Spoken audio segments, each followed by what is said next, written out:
family po ang pagbati po mula kay Merlin Billones. God bless. Alam niyo po, mabuti po itong mga tao po na ano po natin nababati natin ang kanilang mga birthday anniversary.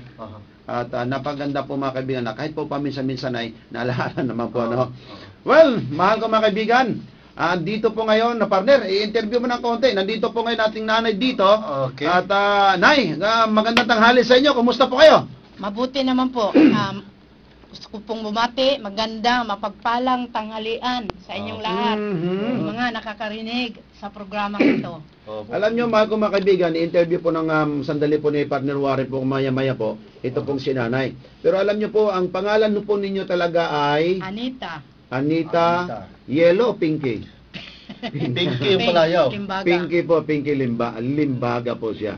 Minsan po ang kanya pong pananalita po mga kaibigan, mahaluan po ng Cebuana o Bisaya, sapagkat siya po talaga ay pure yun nga Cebuana. Oy, naunsa, oy ha. Taga Budjol, Manggajod, sa mga Chocolate Hills.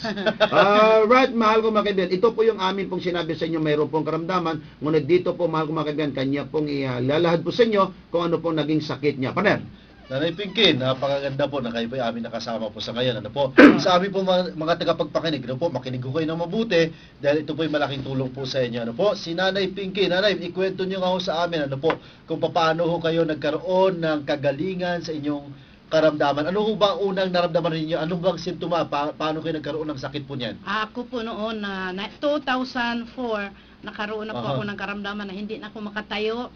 Lumaki na po yung tiyan ko sapagkat hindi ko rin po alam dahil nung dalaga ako, mahilig kasi ako sa kinilaw, inihaw, mga lamang loob, mga bupis, basta lahat na yan, mga nabanggit nyo na yung lamang loob. Alam po ninyo, mahal ko mga kaibigan, maawa ho kayo sa sarili nyo. Huwag na po nyo kainin yung mga loob-loob.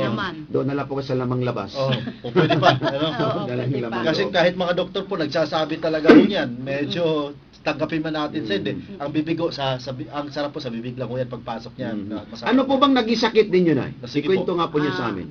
Sabi nga ng diagnose dito, nung ako, ang tawag niya, biopsy, colon cancer stage 4. Pero hindi po ako naniniwala. Ang pinaniwalaan ko lang sarili ko at ang binubulong ng Diyos.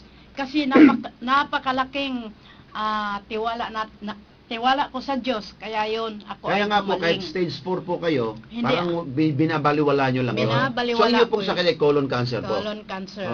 So, ano pong nangyari? Nagkaroon kayo ng colon cancer. Paano po kayo naging survivor? Ganito po ang una talaga. Ang sabi po ng mga doktor dito, hindi ko naman po minamaliit sila, pero siguro po, yun po ang mensahe o ayon ng Diyos na ididikta sa akin na talagang ito na ang signos mo. Sabi ko nga, Panginoon, kung ako man po ay mamatay, sana mamatay ako ng kapiling ka. Yun naman talaga po ang pinakamaganda Yun nga, ang sabi na colon cancer, so pumunta po ako ng Maynila, doon po ako, halos 2 taon kalahati ako doon. Ako po naoperahan April 22, 2005. After that, nag-take ako kaagad kasi nalaman ko doon sa may-ari ng bahay na tinira namin na siya ay nag-seminar tungkol dyan sa Alive doon sa Ortigas. Alam niyo mga kaibigan, yung binanggit po niyang Alive, yan po yung product natin. Pero mga kaibigan, ang Alive pong yan, hindi na po tayo gumagamit po ng Alive, ang ating pong ginagamit ngayon ay pinangalanan po natin Complete. So kung meron po nagbibinta po ng Alive po, kung saan man po ngayon kayo nakikinig, wala po kaming pakialam at wala po kaming alam at hindi po natin produkto ang Alive. Hindi po natin produkto ang Alive ngayon.